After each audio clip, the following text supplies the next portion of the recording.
बे बिटिआर सुक्तिनि माखासे क्लजखौ माने खोब डेट्रिमेन्टेल होननानै हाइकर्टआवबो चेलेन्ज खालामनाय जादों पिआइएल केस जादों दा बे केस होग्रायाव चन्दन ब्रह्म दङ खाम्फा बरगयारि दङ जोंबो दङ जोंबो होदों दा बे केस होनायनि जोंखौ एबसुआ बिराद फुस्ला सावबाय एखेबारे जुफ्ले जुफ्ला खालामबाय जोंनि मुर्ति बानायनानै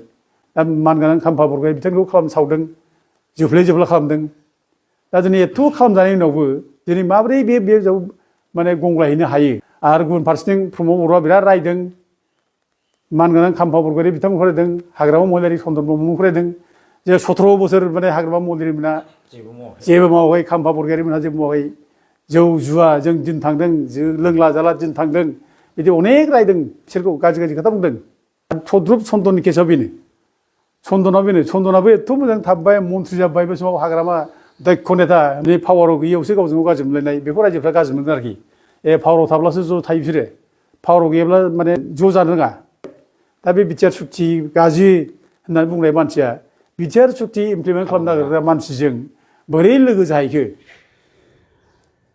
सार बावैसो सान सिगां बिपिएफनि गायसनगिरि दैदेनगिरि अदेबानि नोंथांनि न'खरनि खाथि सोमोन्दोआरि खाम्फा बरगयारि बिथाङा बिपिएफ नागारनानै इउपिपिएलआव जयेन जाबाय दा बे बेलायाव नोंथाङा मा बुंनो सानो बुंदों आंखौ बिदि आं बुंनायबो खोनादों डाइरेक्ट आंखौबो बुंदों जे मालायखौबो रायसोगारो नोङो बिरादनो एबसुखौबो बिराद रायो प्रमद बर'खौबो रायो बिटिआर सुक्तिनि एगेन्स्टैबो बिराद बुंबाय नोङो आरो बिटिसि सुक्तिखौबो बिराद मोजां होननानै बाख्नायबाय नोङो दा दिनै बिटिसि सुक्ति खालामनानै लाबोग्रा आरो बिटिआर सुक्तिखौ गाज्रि होनग्रा खाम्फा बरगयारिया दिनै बिपिएफ पार्टि गारनानै इउपिपिएलआव जयेन जाहैबाय बिनि सायाव नों मानो जेबो बुङाखै बे बाथ्राखौ अनेक मानसिया आंखौ बुंदों टेलिफनजोंबो बुंदों आरो जोंनि न'खरनि खुरमा गुस्थिफ्रा बुंदों नों माबा बुंगोन नामा बेफोरखौ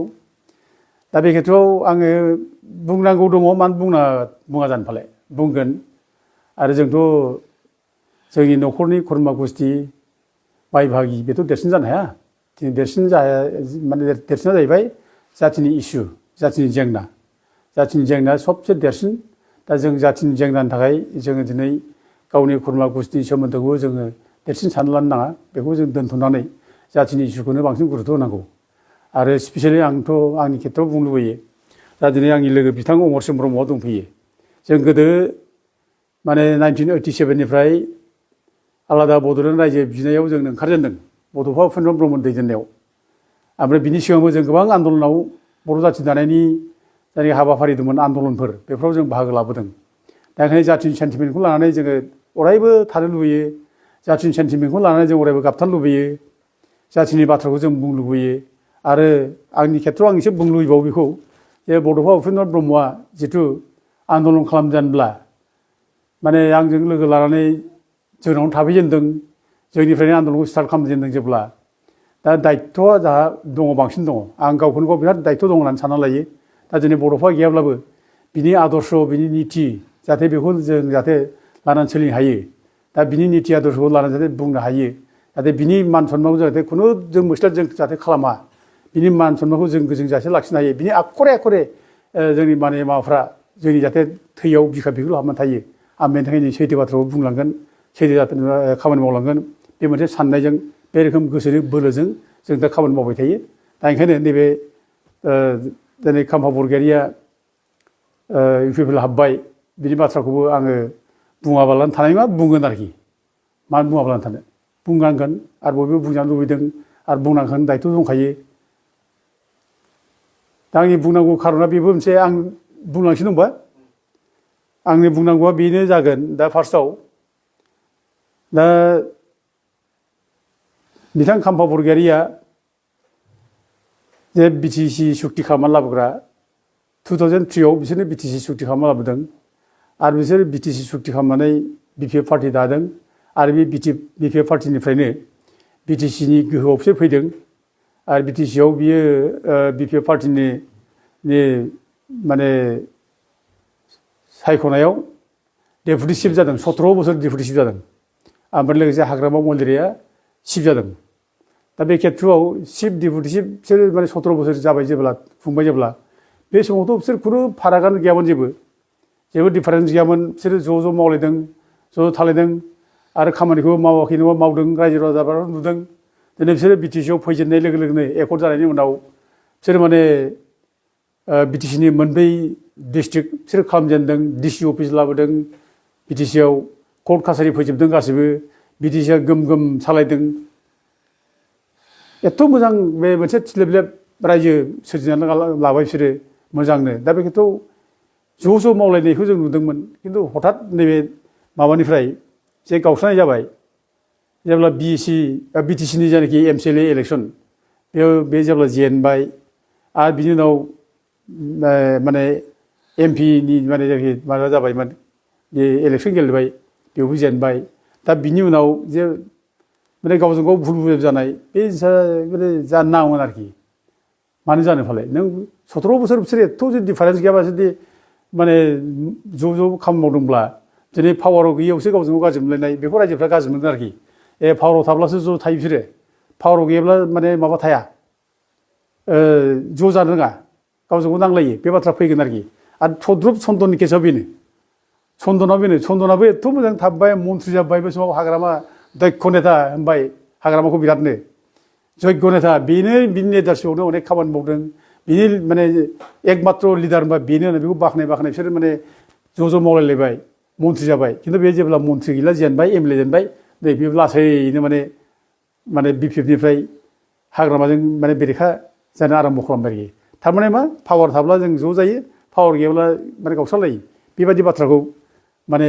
नुनो मोनो आरोखि बे जिनिसा जानो नाङामोन आरोखि दा बांसिनै जोंहा दुखुनांथाव बाथ्रा बेनो जे नैबे क्रुसियेल टाइम नैबे क्रिटिकेल टाइम पलिटिकेल स्टेबिलिटि जोंनाव गैयि जागासिनो दं दा इनस्टेबिलिटि इन पलिटिक्स इन बिटिडि एरिया दा बे जागासिनो दं दा खुनु स्टेबिलिटि गैया दिनै माने बिजेपि सरकारा नाख्रेबनानै सेस खालामनो नागिरनाय बे मोनसे थाबाय आरो गुबुन फारसेथिं दिनै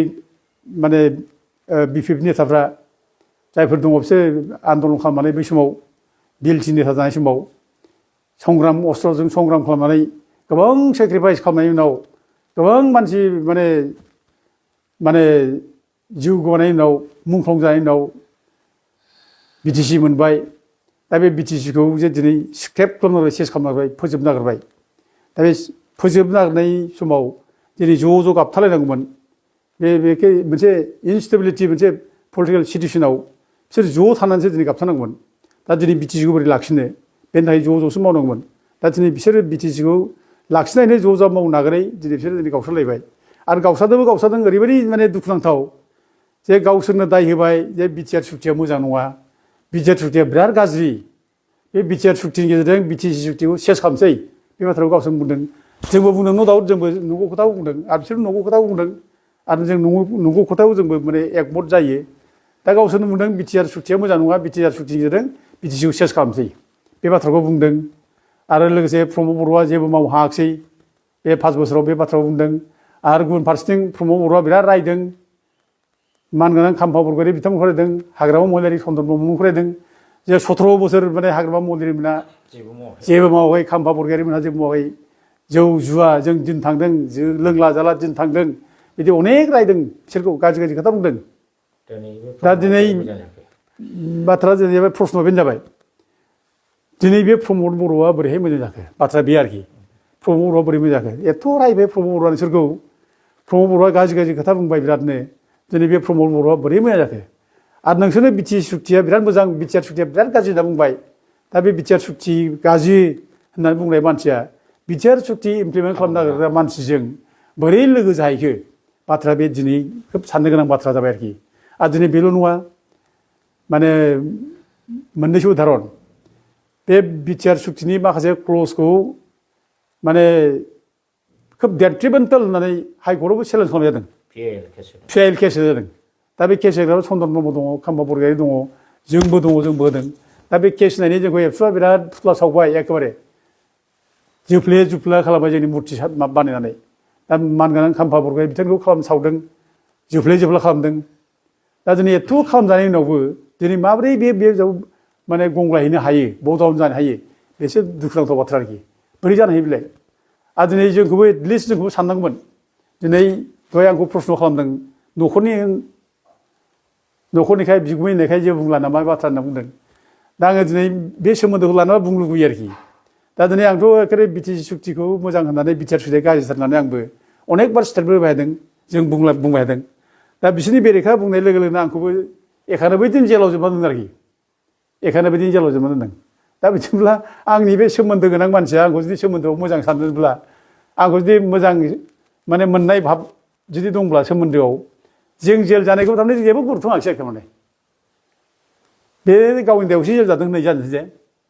दा बिसो जाहैबाय सार नोंथांमोननि बायदिबा एक्जेक्ट मानि थाखाय बिथांमोना इसेबां बिदि जासेयावबो इउपिपिएल लोगोखौ सायख'खो दा बेखौ आं दा बुंसै आरोखि ओमफ्राय दा माने जोंहा खुनु दाम गैला खुनु जोंनि माने जों माने माबा जादोंब्ला दायआ गावनिखा बे दाय मावनायखायनो बे जेल जादों होनजानाय जाबाय बे आरोखि ओमफ्राय आं बेयावनो बुंनो लुबैदों आरोखि जे दिनै बे जे इउपिपिएलआव थांदों इउपिपिएलआव जे जयेन जाहैबाय बिनि खारनखौ आरोखि दा बे मानो थांखो बिनि खारनखौ फार्स्टआव आं बेखौ बुंगोन गावनि बिदा फंबाय बाय बाहागि खुरमा गुस्थिखौ दुखु दाहायाव दोननानै मेगनाव मोदै सनानै माने जाथियाव माने बुथारलायनाय लाबोनानै रायजो सासन खालामना दोंबा बे रायजोआव खुनुदिन सुख जाया नोंबो सुख मोननाय नङा आरोखि आं दिनै बे मानगोनां खाम्फा बरगयारी ओमफ्राय चन्दन ब्रह्मखौ बुंदों आरोखि बेखौनो भगवत गीतायाव बुंदों आरोखि न स श्रेय अनुपच्चामे हत्या सजन भाबि न खांखे बिजयं कृष्ण न स रायजो सुखानिस नों खुनुदिन सुख जाया आरो बे रायजोआव खुनुदिन सुख जाया नों गावनि बिदा फंबाय बाय बाहागिखौ बिदि दुखुआव दोननानै बिदा फंबाय बाय बाहागि न'खरनि खुरमा गुस्थिनि जाथिनि साननायनि बेरेखा खालामोब्ला खुनुदिन सुख जाया बे नों जेराव एखे बिटिआर सुक्तिया मोजां नंथारा मिथिखाबाय प्रमद बर'आ मोजां मानसि नङा बिसोरो थगायगासिनो सानफ्रामबो बेखौ जेराव मिथिगासिनो दं दिनै बोरै थांखो बिजोंलाय दिनै एबसुनि नेता दिफेन बर'मोन बादि मानसि थगायसुला एखेबारे बिसोर थगायसुलासिन रावबो गैया बर' जाथियाव दा दिनै बिसोरजों बोरै माने बेयाव हान्थु बोरै फरायहैखो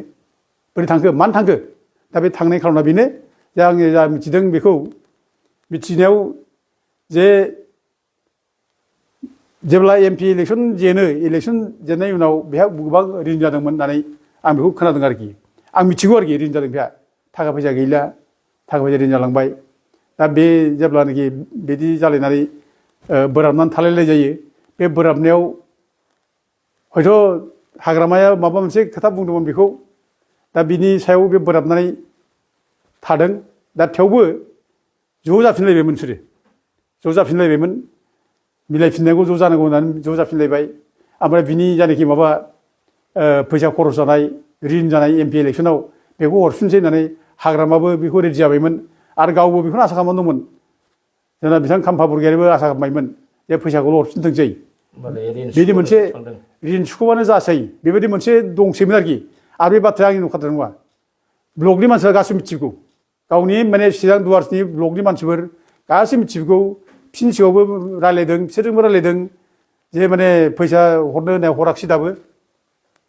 रिन सुख'नाय बाथ्रा दा दिनै बाथ्रा बेमोन आरोखि दा दिनै रिन सुख'नाय बाथ्राखौ जुदि माने हाग्रामा महिलाया बुंदोंमोनब्ला